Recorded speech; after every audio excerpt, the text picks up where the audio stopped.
ਪੰਜਾਬ ਦੇ ਵਿੱਚ ਜਿਹੜੇ ਬਿਜਲੀ ਦੀ ਦਰ ਆ ਉਹ ਲਗਾਤਾਰ ਘਟਦੀ ਜਾ ਰਹੀ ਹੈ ਤੇ ਲਗਾਤਾਰ ਜਿਹੜੇ ਕੱਟ ਨੇ ਉਹ ਵੱਧਦੇ ਜਾ ਰਹੇ ਨੇ, ਜਿਸ ਨੂੰ ਲੈ ਕੇ ਕਿਸਾਨਾਂ ਵੱਲੋਂ ਧਰਨਾ ਪ੍ਰਦਰਸ਼ਨ ਵੀ ਕੀਤਾ ਗਿਆ। ਕਿਹਾ ਜਾ ਰਿਹਾ ਕਿ ਖੇਤਾਂ ਵਾਲੀ ਬਿਜਲੀ ਹੈ ਜਿਹੜੀ ਉਹ ਘੱਟ ਆ ਰਹੀ ਹੈ। ਪੰਜਾਬ ਵਿੱਚ ਇਸ ਵੇਲੇ ਜਿਹੜਾ ਬਿਜਲੀ ਦੀ ਮੰਗ ਹੈ ਉਹ 8000 ਮੈਗਾਵਾਟ ਦੇ ਆਸ-ਪਾਸ। ਹਾਲੇ ਝੋਨੇ ਦਾ ਸੀਜ਼ਨ ਆਉਣਾ ਹੈ। ਰੋਪੜ ਤੇ ਤਲਵੰਡੀ ਸਾਬੋ ਦਾ ਇੱਕ ਯੂਨਿਟ ਪਹਿਲਾਂ ਬੰਦ ਰੱਖਿਆ ਵਾ ਸੀ, ਇੱਕ ਹੋਰ ਹੋ ਗਿਆ, ਜਿਹਦੇ ਨਾਲ ਬਿਜਲੀ ਦੀ ਉਪਲਬਧਤਾ ਤੇ ਅਸਰ ਪਿਆ ਹੈ। ਪਰ ਜਿਨ੍ਹਾਂ ਖੇਤਰਾਂ ਦੇ ਵਿੱਚ ਸਬਜ਼ੀਆਂ ਲੱਗੀਆਂ ਹੋਈਆਂ ਨੇ ਉਹਨਾਂ ਦੀਆਂ ਸਬਜ਼ੀਆਂ ਸੁੱਕ ਰਹੀਆਂ ਨੇ। ਤਾਪਮਾਨ ਲਗਾਤਾਰ ਵੱਧ ਰਿਹਾ ਹੈ। ਪੰਜਾਬ ਦੇ ਵਿੱਚ ਵੀ ਤਾਪਮਾਨ 40 ਦਰਜੇ ਸੈਂਟੀਗ੍ਰੇਡ ਨੂੰ ਪਾਰ ਕਰ ਗਿਆ ਹੈ। ਦਿੱਲੀ ਦੇ ਵਿੱਚ 44 ਡਿਗਰੀ ਨੂੰ ਪਾਰ ਕਰ ਗਿਆ। ਰਾਜਸਥਾਨ ਦੇ ਵਿੱਚ ਤਾਂ ਹੋ ਸਕਦਾ ਇਸ ਤੋਂ ਵੀ ਜ਼ਿਆਦਾ ਹੋਵੇ, 50 ਦੇ ਨੇੜੇ ਤੇੜੇ ਪਹੁੰਚ ਚੁੱਕੇ। ਪੰਜਾਬ ਕਾਂਗਰਸ ਦੇ ਅੰਦਰ ਜਿਹੜਾ ਆਪਸੀ ਕੱਟ ਪੁਲਿਸ ਆ ਉਹ ਲਗਾਤਾਰ ਜਾਰੀ ਹੈ। ਕਿਹਾ ਜਾ ਰਿਹਾ ਕਿ ਚਾਰ ਜਿਹੜੇ ਸੀਨੀਅਰ ਲੀਡਰ ਨੇ ਕਾਂਗਰਸ ਦੇ ਉਹ ਇਕੱਠੇ ਹੋ ਕੇ ਇੱਕ ਨਵਾਂ ਫਰੰਟ ਬਣਾਉਣ ਜਾ ਰਹੇ ਨੇ। ਸੰਗਰੂਰ ਦੀ ਚੋਣ ਆਉਣੀ ਹੈ ਇੱਕ ਜੀ, ਉਹਦੇ ਲਈ ਭਾਰਤੀ ਜਨਤਾ ਪਾਰਟੀ ਦੇ ਜਿਹੜੇ ਪੰਜਾਬ ਦੇ ਇੰਚਾਰਜ ਨੇ ਦੁਸ਼ਯੰਤ ਗੌਤਮ, ਉਹਨਾਂ ਨੇ ਇਹਨਾਂ ਦੇ ਨਾਲ ਸੀਰੀਅਸ ਤੌਰ ਦੇ ਉੱਤੇ ਚੰਡੀਗੜ੍ਹ 'ਚ ਮੀਟਿੰਗ ਕੀਤੀ ਹੈ। ਇਹਨਾਂ ਨੇ ਜੇ ਕਾਂਗਰਸ ਦੇ ਵਿੱਚ ਕੋਈ ਚੰਗਾ ਕੰਮ ਕਰਨਾ ਹੈ, ਕੋਈ ਦੁਬਾਰਾ ਆਸ ਰੱਖਣੀ ਹੈ ਕਿ ਇਹਨਾਂ ਦੀ ਪਾਰਟੀ ਸੱਤਾ ਵਿੱਚ ਆ ਜਾਵੇ, ਫਿਰ ਇਹਨਾਂ ਨੂੰ ਆਪਦਾ ਤੌਰ ਤਰੀਕਾ ਬਦਲਣਾ ਪਵੇਗਾ। ਸੁਖਦੇਵ ਸਿੰਘ ਢੀਂਡਸਾ ਨੇ ਜਿਹੜੇ ਉਹਨਾਂ ਨੇ ਇੱਕ ਬਿਆਨ ਦਿੱਤਾ ਹੈ, ਉਹ ਕਹਿੰਦੇ ਨੇ ਕਿ ਜੇਕਰ ਇਹਨਾਂ ਦੋਸ਼ੀਆਂ ਦੇ ਖਿਲਾਫ ਜਿਹੜੇ ਗੋਲੀकांड ਵਾਲੇ ਸਨ ਉਹਨਾਂ ਦੇ ਖਿਲਾਫ ਪਹਿਲਾਂ ਹੀ ਕਾਰਵਾਈ ਕੀਤੀ ਜਾਂਦੀ ਸੀ, 3 ਮਈ ਨੂੰ ਜਿਹੜਾ ਵੱਡਾ ਇਕੱਠ ਰੱਖਣ ਦੀ ਲੋੜ ਨਾ ਪਈ। ਦਿੱਲੀ ਵਾਲਿਆਂ ਨੇ ਕਿਹਾ ਕਿ ਪੱਤਤਪੁਣਾ ਤੁਹਾਡੇ ਮੁਕਾਬਲੇ ਇੱਥੇ ਬਹੁਤ ਘੱਟ ਆ। ਦਿੱਲੀ ਦੇ ਵਿੱਚ ਤੁਸੀਂ ਪੰਜਾਬ ਦੇ ਸਰਹੱਦੀ ਇਲਾਕਿਆਂ ਦੇ ਵਿੱਚ ਜਿਹੜੇ ਈਸਾਈ ਬਣੀ ਜਾਂਦੇ ਨੇ ਸਿੱਖ ਧਰਮ ਨੂੰ ਛੱਡ ਕੇ, ਉਹਦੇ ਲਈ ਤੁਸੀਂ ਕੀ ਕਰਤਾ? 328 ਸਰੂਪਾਂ ਦੇ ਗਾਇਬ ਹੋਣ ਦੇ ਮਾਮਲੇ ਦੇ ਵਿੱਚ ਤਾਂ ਜੱਦਰ ਸਾਹਿਬ ਨੇ ਬਣਾਈ ਸੀ ਕਮੇਟੀ, ਤੇ ਨਿਕਲਿਆ ਕੀ? ਕੱਖ ਵੀ ਨਹੀਂ। ਕੁਮਾਰ ਵਿਸ਼ਵਾਸ ਦੇ ਮਾਮਲੇ ਦੇ ਵਿੱਚ ਹਾਈ ਕੋਰਟ ਦੇ ਵਿੱਚ ਸੁਣਵਾਈ ਹੈ ਜਿਹੜੀ ਉਹ ਸੋਮਵਾਰ ਨੂੰ ਹੋਵੇਗੀ। ਅਦਾਲਤ ਨੇ ਇਹਦਾ ਫੈਸਲਾ ਸੋਮਵਾਰ 2 ਮਈ ਤੇ ਪਾ ਦਿੱਤਾ ਹੈ ਕਿ 2 ਮਈ ਨੂੰ ਇਸ ਤੇ ਅਗਲੀ ਸੁਣਵਾਈ ਹੋਵੇਗੀ ਜਾਂ ਅਦਾਲਤ ਉਸ ਦਿਨ ਕੋਈ ਫੈਸਲਾ ਸੁਣਾਏਗੀ। ਅਦਾਲਤ ਦੇ ਵਿੱਚ ਪੰਜਾਬੀ ਦੇ ਵਿੱਚ ਕੰਮਕਾਰ ਨੂੰ ਹੋਣ ਨੂੰ ਲੈ ਕੇ ਸਰਕਾਰ ਨੇ ਕਿਹਾ ਕਿ ਥੋੜੇ ਸਮੇਂ ਤੱਕ ਜਿਹੜਾ ਇਹਦਾ ਜਵਾਬ ਦੇਵਾਂਗੇ। ਇਹਦੇ ਵਿੱਚ ਇਹਨਾਂ ਨੇ ਕੱਖ ਨਹੀਂ ਕੀਤਾ। ਉਹਨਾਂ ਨੇ ਕਿਹਾ ਕਿ ਸਾਨੂੰ ਕਾਪੀਰਾਈਟਰ, ਸਟੈਨੋ ਵਗੈਰਾ ਉਹ ਸਾਰੀਆਂ ਚੀਜ਼ਾਂ ਦਿਓ। ਉਦੋਂ ਤੋਂ ਲੈ ਕੇ ਸਰਕਾਰਾਂ ਵਿੱਚੇ ਬਾਦਲ ਸਰਕਾਰ, ਵਿੱਚੇ ਕੈਪਟਨ ਸਰਕਾਰ, ਵਿੱਚੇ ਚੰਨੀ ਸਰਕਾਰ ਤੇ ਵਿੱਚੇ ਹੋਣ ਵਾਲੀ, ਇਹ ਸਾਰੇ ਚੁੱਪ ਕਰਕੇ ਬੈਠੇ ਰਹੇ। ਗੱਲ ਕਰਦੇ ਆ ਪੰਜਾਬੀ ਸੂਬੀ ਦੀ। 8 ਦੇ ਵਿੱਚ ਉਹਨਾਂ ਨੇ ਐਕਟ ਪਾਸ ਕੀਤਾ। 17 ਸਾਲ 9 ਸਾਲ ਸਰਕਾਰ ਰਹੀ। ਕਿੰਨੀਆਂ ਕੁ ਅਦਾਲਤਾਂ ਨੇ ਇਹਨਾਂ ਨੇ ਉਹਦੇ ਵਿੱਚ ਪੰਜਾਬੀ ਦਾ ਸਟਾਫ ਹੀ ਨਹੀਂ ਭਰਤੀ ਕਰਕੇ ਦਿੱਤਾ।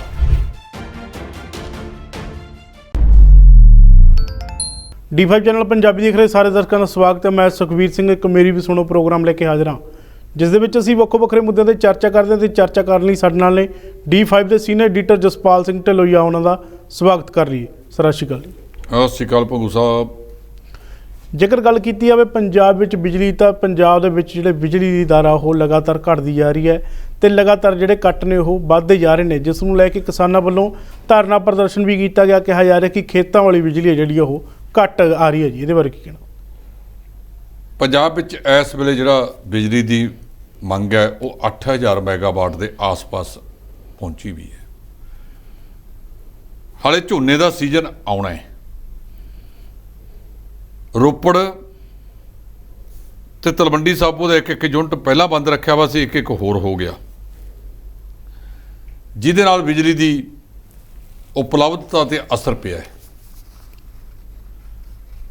ਪੰਜਾਬ ਦਾ ਮੁੱਖ ਮੰਤਰੀ ਭਗਵੰਤ ਮਾਨ ਪਿਛਲੇ ਦਿਨੀ ਕੇਂਦਰੀ ਬਿਜਲੀ ਮੰਤਰੀ RK ਸਿੰਘ ਨੂੰ ਕੋਲੇ ਤੇ ਬਿਜਲੀ ਦੇ ਸੰਬੰਧ 'ਚ ਮਿਲ ਕੇ ਆਏ ਨੇ। ਉਹਨਾਂ ਨੇ ਉਹਨਾਂ ਤੋਂ ਵਾਧੂ ਬਿਜਲੀ ਤੇ ਵਾਧੂ ਕੋਲੇ ਦੀ ਮੰਗ ਕੀਤੀ ਹੈ। ਪਰ ਤਾਜ਼ਾ ਹਾਲਾਤ ਇਹ ਦੱਸਦੇ ਨੇ ਕਿ ਇਹਨਾਂ ਨੂੰ ਉਸ ਹੱਦ ਤੱਕ ਬਿਜਲੀ ਮਿਲਣੀ ਨਹੀਂ। ਝੋਨੇ ਦਾ ਸੀਜ਼ਨ ਬਹੁਤ ਸੰਕਟ ਭਰਪੂਰ ਰਹੇਗਾ। ਅਜੇ ਮਹੀਨੇ ਦੇ ਲਗਭਗ ਸਵਾ ਮਹੀਨੇ ਤੋਂ ਵੱਧ ਟਾਈਮ ਪਿਆ ਇਹਨਾਂ ਕੋਲੇ। ਇਹ ਹੁਣੇ ਤੋਂ ਹੱਥ ਪੈਰ ਮਾਰਨ, ਜਿਹੜੇ ਸਰੋਤਾਂ ਤੋਂ ਬਿਜਲੀ ਪੈਦਾ ਹੋ ਸਕਦੀ ਆ ਉਹਨੂੰ ਪੂਰਾ ਕੀਤਾ ਜਾਵੇ। ਇੱਕ ਤਾਂ ਤੁਰੰਤ ਜਿਹੜਾ ਕੁਝ ਕੀਤਾ ਜਾ ਸਕਦਾ ਉਹ ਕਦਮ ਉਠਾਉਣ ਦੀ ਲੋੜ ਹੈ। ਦੂਜਾ, ਸਾਨੂੰ ਲੰਬੇ ਸਮੇਂ ਦੇ ਪ੍ਰਬੰਧ ਵੀ ਕਰਨੇ ਪੈਣਗੇ। ਦਾਅਵਾ ਬਿਜਲੀ ਬੋਰਡ ਜੋ ਮਰਜ਼ੀ ਜਿਤਾਏ, ਪਰ ਜਿਨ੍ਹਾਂ ਖੇਤਰਾਂ ਦੇ ਵਿੱਚ ਸਬਜ਼ੀਆਂ ਲੱਗੀਆਂ ਹੋਈਆਂ ਨੇ ਉਹਨਾਂ ਦੀਆਂ ਸਬਜ਼ੀਆਂ ਸੁੱਕ ਰਹੀਆਂ ਨੇ। ਤਾਪਮਾਨ ਲਗਾਤਾਰ ਵੱਧ ਰਿਹਾ ਹੈ। ਪੰਜਾਬ ਦੇ ਵਿੱਚ ਵੀ ਤਾਪਮਾਨ 40 ਦਰਜੇ ਸੈਂਟੀਗ੍ਰੇਡ ਨੂੰ ਪਾਰ ਕਰ ਗਿਆ ਹੈ। ਦਿੱਲੀ ਦੇ ਵਿੱਚ 44 ਡਿਗਰੀ ਨੂੰ ਪਾਰ ਕਰ ਗਿਆ। ਰਾਜਸਥਾਨ ਦੇ ਵਿੱਚ ਤਾਂ ਹੋ ਸਕਦਾ ਇਸ ਤੋਂ ਵੀ ਜ਼ਿਆਦਾ ਹੋਵੇ, 50 ਦੇ ਨੇੜੇ ਤੇੜੇ ਪਹੁੰਚ ਚੁੱਕੇ। ਜਦੋਂ ਤਾਪਮਾਨ ਇਸ ਰਫ਼ਤਾਰ ਨਾਲ ਵੱਧਦਾ ਹੋਵੇ ਉਸ ਵੇਲੇ ਇੱਥੇ ਬਿਜਲੀ ਦੀ ਜਿਹੜੀ ਮੰਗ ਹੈ ਉਹ ਨਿਰੰਤਰ ਵੱਧਦੀ ਹੈ।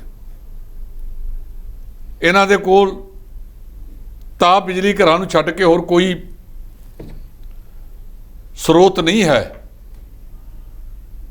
ਪਾਣੀ ਦੀ ਉਪਲਬਧਤਾ ਘਟ ਗਈ ਹੈ ਔਰ ਸਿਰਫ ਤੇ ਸਿਰਫ ਇਹ ਤਾਪ ਬਿਜਲੀ ਘਰਾਂ ਤੇ ਨਿਰਭਰ ਹੈ। ਤਾਪ ਬਿਜਲੀ ਘਰ ਤਾਂ ਚੱਲਣਗੇ ਜੇ ਕੋਲਾ ਆਏਗਾ। ਜਿਵੇਂ ਸੰਚਾਲਨ ਦੇ ਪੱਖ ਤੋਂ ਉਹਨਾਂ ਕੰਮ ਨਹੀਂ ਕੀਤਾ ਜਾ ਸਕਿਆ ਜਿੰਨਾ ਹੋਣਾ ਚਾਹੀਦਾ ਸੀ। ਇਹਨਾਂ ਦਾ ਸੰਚਾਲਨ ਸਿਸਟਮ ਮਸਾਂ 8000 ਮੈਗਾਵਾਟ ਦੇ ਨੇੜੇ ਪਹੁੰਚਿਆ। ਜੇ ਇਹੋ ਤਾਪ ਬਿਜਲੀ ਘਰ ਕੇਂਦਰੀ ਪੱਧਰ ਦੇ ਉੱਤੇ ਉਹਨਾਂ ਰਾਜਾਂ 'ਚ ਸਥਾਪਿਤ ਕਰ ਲਏ ਜਾਂਦੇ ਜਿਨ੍ਹਾਂ ਰਾਜਾਂ ਦੇ ਵਿੱਚ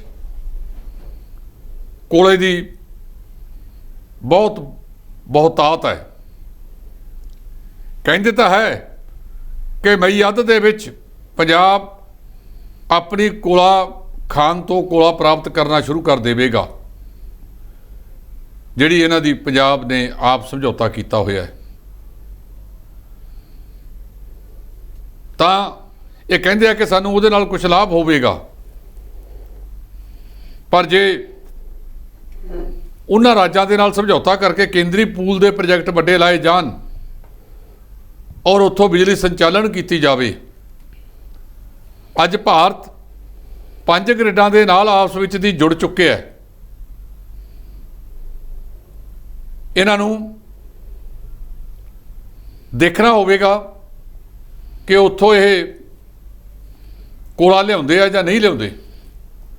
ਪਰ ਗਰਮੀ ਦੇ ਮੌਸਮ ਵਿੱਚ ਸਾਨੂੰ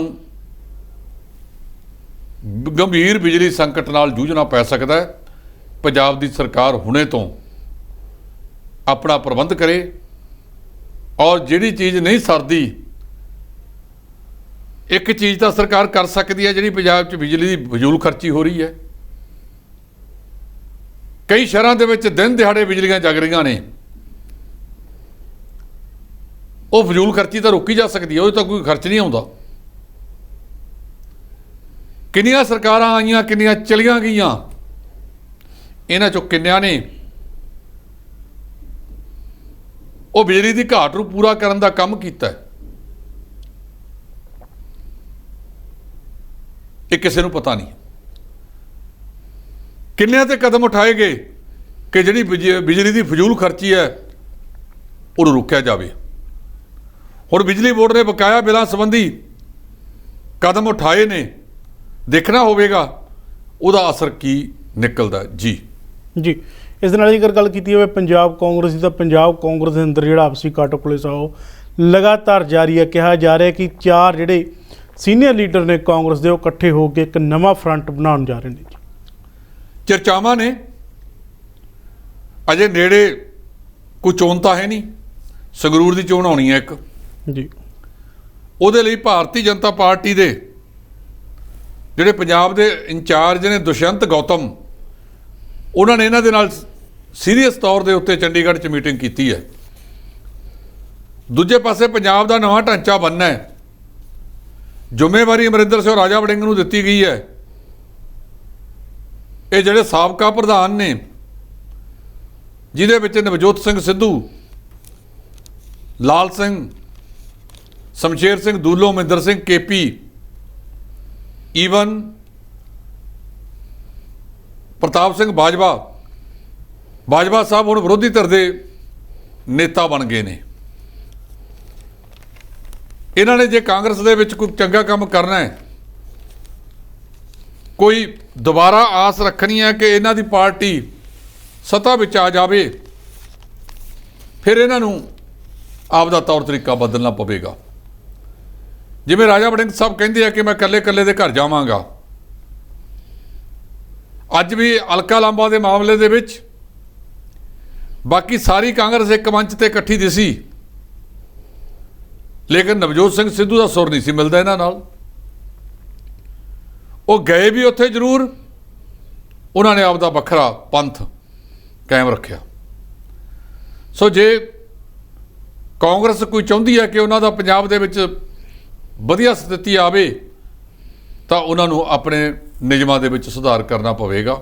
ਜੀ ਇਸ ਦੇ ਨਾਲ ਜੇਕਰ ਗੱਲ ਕੀਤੀ ਜਾਵੇ ਬੇਅਦਬੀ ਗੋਲੀकांड ਦੀ, ਤਾਂ ਉਸ ਦੇ ਵਿੱਚ ਕਿਹਾ ਸੁਖਦੇਵ ਸਿੰਘ ਢੀਂਡਸਾ ਨੇ ਜਿਹੜੇ ਉਹਨਾਂ ਨੇ ਇੱਕ ਬਿਆਨ ਦਿੱਤਾ ਹੈ। ਉਹ ਕਹਿੰਦੇ ਨੇ ਕਿ ਜੇਕਰ ਇਹਨਾਂ ਦੋਸ਼ੀਆਂ ਦੇ ਖਿਲਾਫ ਜਿਹੜੇ ਗੋਲੀकांड ਵਾਲੇ ਸਨ, ਉਹਨਾਂ ਦੇ ਖਿਲਾਫ ਪਹਿਲਾਂ ਹੀ ਕਾਰਵਾਈ ਕੀਤੀ ਜਾਂਦੀ ਸੀ, 3 ਮਈ ਨੂੰ ਜਿਹੜਾ ਵੱਡਾ ਇਕੱਠ ਰੱਖਣ ਦੀ ਲੋੜ ਨਾ ਪੈਂਦੀ। ਇੱਕ ਤਾਂ ਉਸ ਦੇ ਵਿੱਚ ਅੱਜ ਤਰੀਕ ਸੀ ਜੀ, ਮੇਰਾ ਖਿਆਲ ਹੈ ਉਹ 9 ਮਈ ਤੇ ਪੈ ਗਈ ਹੈ, ਜਿਹੜੀ ਫਰੀਦਕੋਟ ਦੀ ਅਦਾਲਤ ਵਿੱਚ ਕੇਸ ਹੈ। ਜੀ, ਦੂਜਾ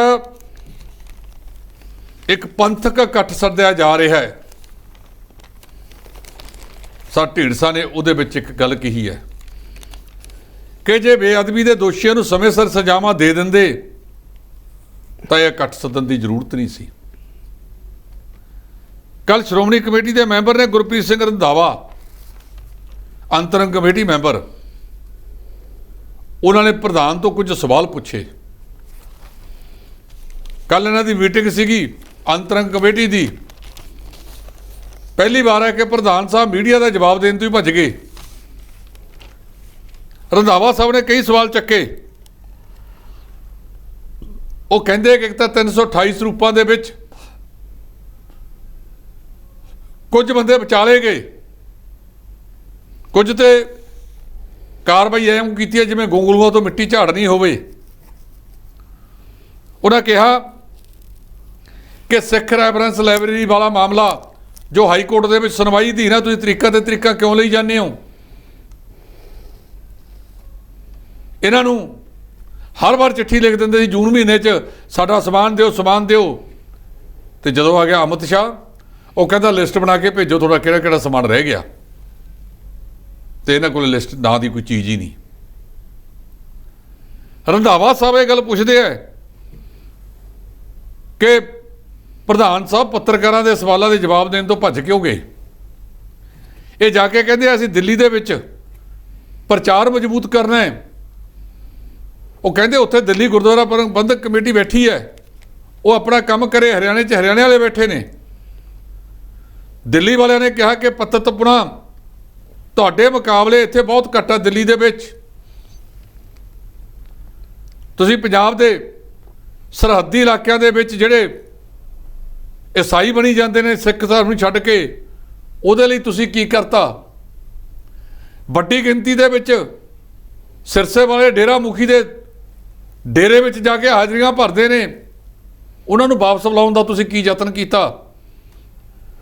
ਉਹਨੂੰ ਸਜ਼ਾ ਦੇਣ ਤੋਂ ਬਾਅਦ ਬਹੁਤ ਗਿਣਤੀ ਲੋਕ ਉਹਨੂੰ ਛੱਡ ਕੇ ਇਹਨਾਂ ਨਾਲ ਜੁੜਨੇ ਚਾਹੁੰਦੇ ਸੀ, ਉਹਦੇ ਵਿੱਚ ਤੁਸੀਂ ਕੀ ਕੀਤਾ? ਕਿਹੜਾ ਕਦਮ ਉਠਾਇਆ? ਇਹਨਾਂ ਚੀਜ਼ਾਂ ਦਾ ਜਵਾਬ ਪ੍ਰਧਾਨ ਸਾਹਿਬ ਕੋਲ ਹੈ ਨਹੀਂ।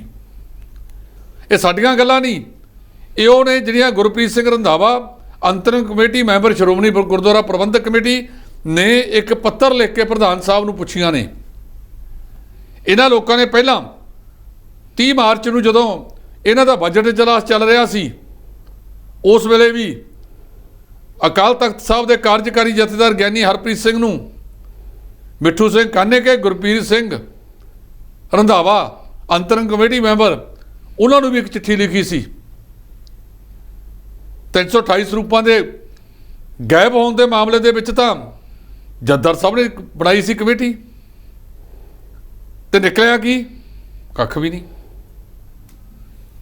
ਚੇਤੇ ਵਿਚਾਲੇ ਕਈ ਕਮਲਜੀਤ ਵਰਗੇ ਜਾਂ ਹੋਰ ਜਿਹੜਾ ਸਵਾਲ ਉਠਾਉਂਦੇ ਨੇ ਉਹਦਾ ਜਵਾਬ ਨਹੀਂ ਦੇ ਰਹੇ।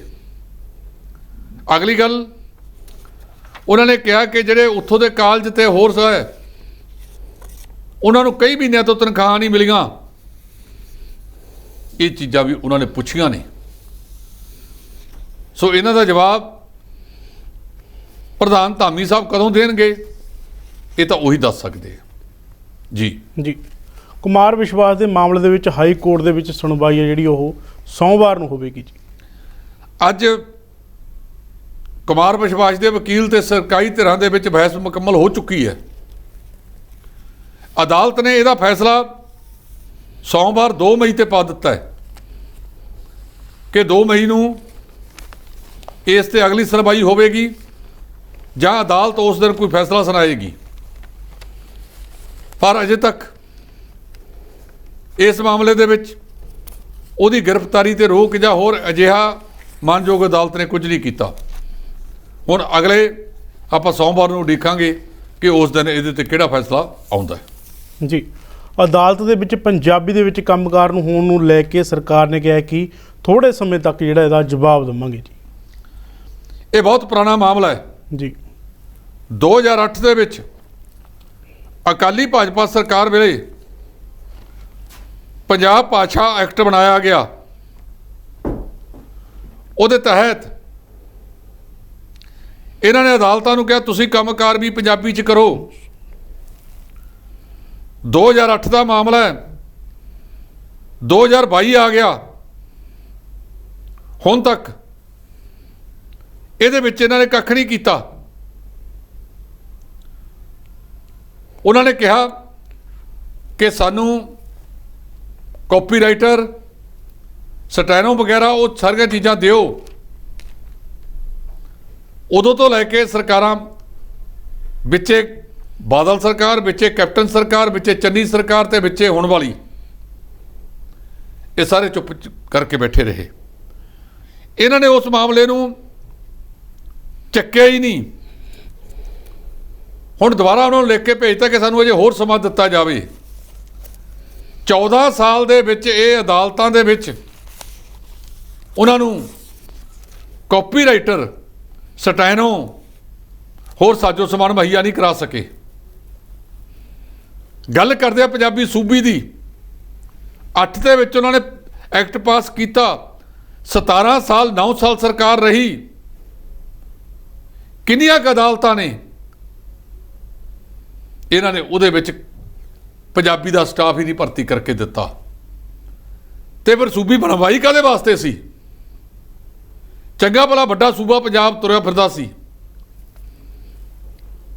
ਇਹਨਾਂ ਨੇ ਸਿਰਫ ਕੁਰਸੀ ਦੀ ਲੜਾਈ ਲੜੀ ਹੈ। ਪੰਜਾਬ ਵੱਲ ਪਿੱਠਾਂ ਕੀਤੀਆਂ ਨੇ, ਕੁਰਸੀਆਂ ਵੱਲ ਮੂੰਹ ਨੇ। ਜੀ ਧਰਮ ਸੰਸਦ ਉੱਤੇ ਰੋਕ ਲਗਾਉਣ ਨੂੰ ਲੈ ਕੇ ਪ੍ਰਬੰਧਕ ਆ ਜਿਹੜਾ ਗ੍ਰਿਫਤਾਰ ਕੀਤਾ ਜੀ। ਪ੍ਰਬੰਧਕ ਗ੍ਰਿਫਤਾਰ ਨਹੀਂ ਕੀਤਾ ਜੀ। ਇਹ ਮਾਨਯੋਗ 3 ਜੱਜਾਂ ਦਾ ਬੈਂਚ ਹੈ। Justice AM Khanwilkar, justice Ravi Kumar ਤੇ ਅਜੇ S ਓਕਾ। ਇਹਨਾਂ ਨੇ ਕਿਹਾ ਕਿ ਨਫ਼ਰਤ ਦੇ ਜਿੱਥੇ ਭਾਸ਼ਣ ਹੁੰਦੇ ਨੇ, ਜੇ ਅਗਲੇ ਸਮੇਂ ਦੇ ਵਿੱਚ ਹੋਇਆ, ਉੱਥੋਂ ਦੇ ਜਿਹੜੇ ਅਧਿਕਾਰੀ ਆ ਜ਼ਿੰਮੇਵਾਰ ਹੋਣਗੇ। ਇਹ ਬਹੁਤ ਸਖਤ ਟਿੱਪਣੀ ਕੀਤੀ ਅੱਜ ਮਾਨਯੋਗ ਸੁਪਰੀਮ ਕੋਰਟ ਨੇ। ਹਰ ਰੋਜ਼ ਸੁਪਰੀਮ ਕੋਰਟ ਦੇ ਵਿੱਚ 2-3 ਟਿੱਪਣੀਆਂ ਅਜਿਹੀਆਂ ਹੁੰਦੀਆਂ ਨੇ ਜਿਹੜੀਆਂ ਇਹਨਾਂ ਦੇ ਕੰਮ ਕਾਜ ਦੇ ਉਲਟ ਕੀਤੀਆਂ ਜਾਂਦੀਆਂ ਨੇ। ਸਰਕਾਰਾਂ ਦੇ ਕੰਮ ਕਾਜ ਦੇ ਅਫਸਰ ਇੱਥੇ ਦੂਰੀ ਚੱਕੀ 'ਚ ਫਿਸ ਗਏ। ਮਾਨਯੋਗ ਅਦਾਲਤ ਨੇ ਕਿਹਾ ਕਿ ਤੁਹਾਡੇ ਤੇ ਕਾਰਵਾਈ ਹੋਵੇਗੀ ਤੇ ਸਿਆਸੀ ਲੋਕ ਉਹਨਾਂ ਤੋਂ ਕਰਾਉਂਦੇ ਆ। ਹੁਣ ਜੇ ਉਹ ਸੱਪ ਦੇ ਮੂੰਹ 'ਚ ਕੋੜ ਕਿਰਲੀ ਵਾਲੀ ਸਥਿਤੀ ਬਣ ਜਾਣੀ ਆ ਅਧਿਕਾਰੀ ਦੀ, ਜੇ ਤਾਂ ਉਹ ਕਾਰਵਾਈ ਕਰਦਾ ਹੈ ਤਾਂ ਸਿਆਸੀ ਪ੍ਰਭੂ ਨਾਰਾਜ਼ ਹੁੰਦਾ ਹੈ, ਜੇ ਨਹੀਂ ਕਰਦਾ ਤਾਂ ਮਾਨਯੋਗ ਸੁਪਰੀਮ ਕੋਰਟ ਦਾ ਡੱਡਾ ਫਿਰੇਗਾ। ਉਹ ਜਾਣ ਕਿੱਧਰ ਨੂੰ ਜਾਣ। ਸੋ ਅਧਿਕਾਰੀਆਂ ਨੂੰ ਪਤਾ ਹੈ ਕਿ ਰਾਜਸੀ ਲੋਕ ਤਾਂ ਪਤਾ ਨਹੀਂ ਕਦੋਂ ਆਉਣੇ ਆ, ਕਦੋਂ ਚਲੇ ਜਾਣੇ ਆ, ਪਰਮਾਨੈਂਟ ਨਹੀਂ। ਮਾਨਯੋਗ ਸੁਪਰੀਮ ਕੋਰਟ ਪਰਮਾਨੈਂਟ ਹੈ। ਉੱਥੇ ਜੇ ਇੱਕ ਵਾਰੀ ਸਾਡੇ ਤੇ ਕਾਰਵਾਈ ਹੋ ਗਈ ਸਾਡਾ ਭਵਿੱਖ ਖਰਾਬ ਹੋ ਸਕਦਾ ਹੈ। ਇਸ ਲਈ ਉਹ ਤਰਜੀਹ ਮੇਰੇ ਖਿਆਲ ਮੁਤਾਬਕ ਸੁਪਰੀਮ ਕੋਰਟ ਨੂੰ ਦੇਣਗੇ ਜੀ। ਪ੍ਰੀਤਪਾ ਸਿੰਘ ਨੇ ਜਿਹੜੇ ਉਹ ਹਿਮਾਚਲ ਪ੍ਰਦੇਸ਼ ਦੇ ਕਾਂਗਰਸ ਦੇ ਜਿਹੜੇ ਨਵੇਂ ਪ੍ਰਧਾਨ ਬਣੇ ਨੇ ਜੀ। ਇਹ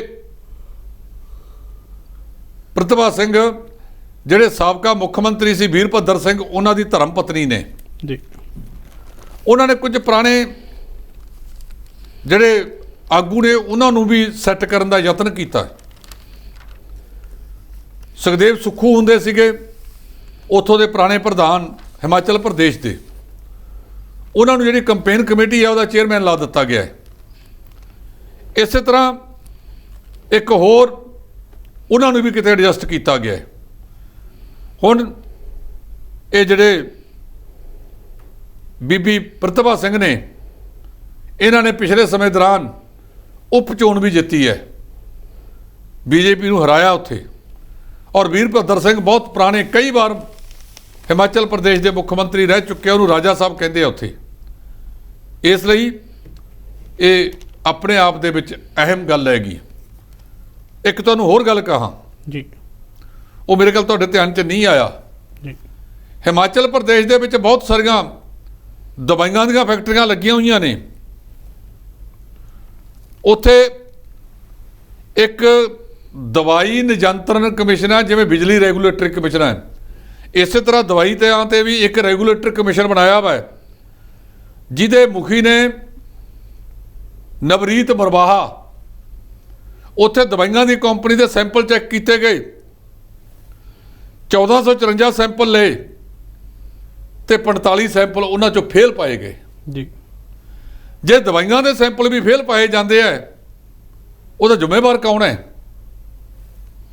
ਦਵਾਈ ਤਾਂ ਲੋਕਾਂ ਨੂੰ ਠੀਕ ਕਰਨ ਵਾਸਤੇ ਹੈ, ਜੇ ਉਹਦਾ ਸੈਂਪਲ ਵੀ ਫੇਲ ਹੋ ਜਾਵੇ। ਬੱਦੀ ਦੇ ਵਿੱਚ ਬਹੁਤ ਸਾਰੇ ਪੰਜਾਬ ਵਾਲਿਆਂ ਨੇ ਵੀ ਇਹ ਫੈਕਟਰੀਆਂ ਲਾਈਆਂ ਵੀਆਂ ਨੇ। ਇਹ ਮਰਵਾਹਾ ਸਾਹਿਬ, ਇਹ ਤੇ ਸਖਤੀ ਕਰੋ। ਕਹਿੰਦੇ ਉਹਨਾਂ ਨੂੰ ਨੋਟਿਸ ਦੇਤਾ, ਨੋਟਿਸ ਕਾਹਦੇ ਵਾਸਤੇ ਦਿੱਤਾ? ਉਹਨਾਂ ਤੇ ਕਾਰਵਾਈ ਹੋਣੀ ਚਾਹੀਦੀ ਹੈ। ਜਿਹੜੇ ਮਨੁੱਖੀ ਸਿਹਤ ਨਾਲ ਖਿਲਵਾੜ ਕਰ ਰਹੇ ਨੇ ਇਸ ਮੁਲਕ ਦੇ ਵਿੱਚ, ਨਾ ਹਵਾ, ਨਾ ਪਾਣੀ, ਨਾ ਧਰਤੀ, ਤੇ ਜਿਹੜੀਆਂ ਦਵਾਈਆਂ ਸਾਨੂੰ ਦਿੱਤੀਆਂ ਜਾ ਰਹੀਆਂ ਨੇ ਉਹ ਵੀ ਵੱਡੀ ਪੱਧਰ ਤੇ ਜਾਲੀ ਬਣ ਰਹੀਆਂ ਨੇ। ਇਹ ਸਿਹਤ ਮੰਤਰਾਲੇ ਕਰਦੇ ਕੀ ਨੇ? ਹਰ ਸ਼ਾਖ पे उल्लू बैठा है, अंजाम गुस्सा क्या होगा जी। ਜਿਹੜੇ ਥਾਂ ਦੇ ਉੱਤੇ, ਹਰੇਕ ਥਾਂ ਦੇ ਉੱਤੇ ਹੀ ਇਹ ਲੁੱਟਣ ਵਾਲੇ ਬੈਠੇ ਹੋਣ, ਉਸ ਸਥਿਤੀ ਦੇ ਵਿੱਚ ਕੀ ਸੋਚਿਆ ਜਾ ਸਕਦਾ ਹੈ, ਤੁਸੀਂ ਆਪ ਜਾਣੋ ਜੀ। ਜੇਕਰ ਗੱਲ ਕੀਤੀ ਜਾਵੇ ਦਰਬਾਰ ਸਾਹਿਬ ਦੀ, ਤਾਂ ਉਸ ਦੀ ਸੁਰੱਖਿਆ ਨੂੰ ਲੈ ਕੇ ਸ਼੍ਰੀ ਦਰਬਾਰ ਸਾਹਿਬ ਦੇ ਮੁੱਖ ਗੇਟ ਤੇ ਜਿਹੜੀਆਂ ਉਹ ਸਕੈਨਿੰਗ ਮਸ਼ੀਨਾਂ ਨੇ, ਉਹਨਾਂ ਦੇ ਸਾਰੇ ਗੇਟਾਂ ਦੇ ਉੱਤੇ ਸਕੈਨਿੰਗ ਮਸ਼ੀਨਾਂ ਲੱਗਣਗੀਆਂ ਜੀ। ਤੁਹਾਨੂੰ ਯਾਦ ਹੋਵੇਗਾ ਸਾਡੇ ਰੇਲਵੇ ਸਟੇਸ਼ਨਾਂ ਤੇ ਸਕੈਨਿੰਗ ਮਸ਼ੀਨਾਂ ਲੱਗ ਚੁੱਕੀਆਂ ਨੇ ਜੀ। ਦਿੱਲੀ ਹਵਾਈ ਅੱਡੇ ਤੇ ਜਾਓ, ਦਿੱਲੀ ਦੇ ਕਿਸੇ ਮੈਟਰੋ ਸਟੇਸ਼ਨ ਤੇ ਜਾਓ, ਉੱਥੇ ਸਕੈਨਿੰਗ ਮਸ਼ੀਨਾਂ ਲੱਗੀਆਂ ਹੋਈਆਂ ਨੇ। ਤੁਹਾਡਾ ਸਮਾਨ ਜਿਹੜਾ ਤੁਹਾਡੇ ਕੋਲੇ ਆ, ਲਗੇਜ, ਉਹ ਐਕਸਰੇ ਮਸ਼ੀਨ ਦੇ ਵਿੱਚੋਂ ਕੱਢਣਾ ਪੈਂਦਾ ਤਾਂ ਕਿ ਉੱਥੇ ਸਕੈਨ ਹੋ ਸਕੇ ਕਿ ਤੁਹਾਡੇ ਕੋਲ ਕੋਈ ਨਸ਼ੇ ਵਰਗੀ ਚੀਜ਼, ਜਿਵੇਂ ਪਿਛਲੇ ਸਮੇਂ ਦੇ ਦੌਰਾਨ ਉੱਥੇ ਦਿਉਡੀ ਦੇ ਵਿੱਚੋਂ ਲੋਕਾਂ ਕੋਲੋਂ ਤੰਬਾਕੂ ਨੁਮਾ ਵਸਤਾਂ ਮਿਲੀਆਂ ਨੇ। ਇਹ ਕੱਲ ਇਹਨਾਂ ਨੇ ਆਪਣੀ ਅੰਤਰੰਗ ਕਮੇਟੀ ਦੇ ਵਿੱਚ ਪਾਸ ਕੀਤਾ ਹੈ। ਅਸੀਂ ਇਸ ਕਦਮ ਦਾ ਸਵਾਗਤ ਕਰਦੇ ਹਾਂ। ਚੰਗੀ ਗੱਲ ਹੈ ਕਿ ਸੁਰੱਖਿਆ ਦੇ ਪੱਖ ਤੋਂ ਇਸ ਕਦਮ ਨੂੰ ਚੱਕਿਆ ਗਿਆ। ਇਹਦੇ ਲਈ ਸ਼੍ਰੋਮਣੀ ਕਮੇਟੀ ਦੇ ਪ੍ਰਬੰਧਕ ਮਤਲਬ ਵਧਾਈ ਦੇ ਪਾਤਰ ਨੇ ਕਿ ਉਹਨਾਂ ਨੇ ਇੱਕ ਚੰਗਾ ਕਦਮ ਚੁੱਕਣ ਦਾ ਯਤਨ ਕੀਤਾ। ਇਹਦੇ ਨਾਲ ਘਟਨਾਵਾਂ ਨੂੰ ਠੱਲ ਪਵੇਗੀ ਜੀ। ਬੀਤੇ ਦਿਨੀ ਪੰਜਾਬ ਦੇ ਮੁੱਖ ਮੰਤਰੀ ਭਗਵੰਤ ਮਾਨ ਅਤੇ ਦਿੱਲੀ ਦੇ ਮੁੱਖ ਮੰਤਰੀ ਅਰਵਿੰਦ ਕੇਜਰੀਵਾਲ ਨੇ ਇੱਕ ਪ੍ਰੈਸ ਕਾਨਫਰੰਸ ਕੀਤੀ, ਜਿਸ ਦੇ ਵਿੱਚ ਉਹਨਾਂ ਨੇ ਇੱਕ ਵੱਡਾ ਜਿਹੜਾ ਸਮਝੌਤਾ ਕੀਤਾ, ਜਿਸ ਦੇ ਵਿੱਚ ਉਹਨਾਂ ਨੇ ਕਿਹਾ ਕਿ ਗਿਆਨ ਆ ਜਿਹੜਾ ਉਹ ਦੋਨੇ ਜਿਹੜੇ ਸਰਕਾਰਾਂ ਨੇ ਆਪਸ ਦੇ ਵਿੱਚ ਸਾਂਝੇ ਕਰਨਗੇ ਜੀ। ਇੱਕ ਜਿਹੜਾ ਸਭ ਤੋਂ ਵੱਧ ਗੱਲ ਕੀਤੀ ਹੈ ਕਿ ਗਿਆਨ ਦਾ ਆਦਾਨ ਪ੍ਰਦਾਨ ਕੀਤਾ ਜਾਵੇਗਾ, ਕਰ ਲਓ। ਇਸ ਮਾਮਲੇ ਦੇ ਵਿੱਚ ਜੇ ਕਿਸੇ ਕੋਲੋਂ ਚੰਗੀ ਚੀਜ਼ ਮਿਲਦੀ ਹੋਵੇ ਉਹ ਜ਼ਰੂਰ ਪ੍ਰਾਪਤ ਕਰ ਲੈਣੀ ਚਾਹੀਦੀ ਹੈ, ਪਰ ਪੰਜਾਬ ਦੇ ਹਿੱਤਾਂ ਦੇ ਮਾਮਲੇ ਵਿੱਚ ਨਹੀਂ। ਅੱਜ ਮਾਨ ਸਾਹਿਬ ਨੂੰ ਵਿਰੋਧੀ ਧਿਰਾਂ ਦੀਆਂ ਜਿਹੜੇ ਸਵਾਲ ਨੇ ਉਹ ਖੜੇ ਕੀਤੇ ਨੇ, ਮੈਂ ਸਮਝਦਾ ਚੰਗਾ ਹੋਵੇ ਤੁਸੀਂ ਇੱਕ ਸਰਬ ਪਾਰਟੀ ਮੀਟਿੰਗ ਸੱਦੋ, ਉਸ ਮੀਟਿੰਗ ਦੇ ਵਿੱਚ ਇਸ ਮਾਮਲੇ ਦੇ ਵਿੱਚ ਵਿਚਾਰ ਕੀਤਾ ਜਾਵੇ। ਜਿਹੜੇ ਖਦਸ਼ੇ ਵਿਰੋਧੀ ਪ੍ਰਗਟਾ ਰਹੇ ਨੇ ਤੁਸੀਂ ਉਹਨਾਂ ਨੂੰ ਉੱਥੇ ਸਪਸ਼ਟੀਕਰਨ ਦਿਓ ਔਰ ਉਹਦਾ ਪੰਜਾਬ ਦੇ ਲੋਕਾਂ ਨੂੰ ਵੀ ਜਵਾਬ ਦੇ ਦਿਓ ਕਿ ਤੁਸੀਂ ਕੀ ਕਰਨ ਲੱਗੇ ਹੋ, ਉਹਦਾ ਪੰਜਾਬ ਨੂੰ ਫਾਇਦਾ ਕੀ ਹੋਵੇਗਾ।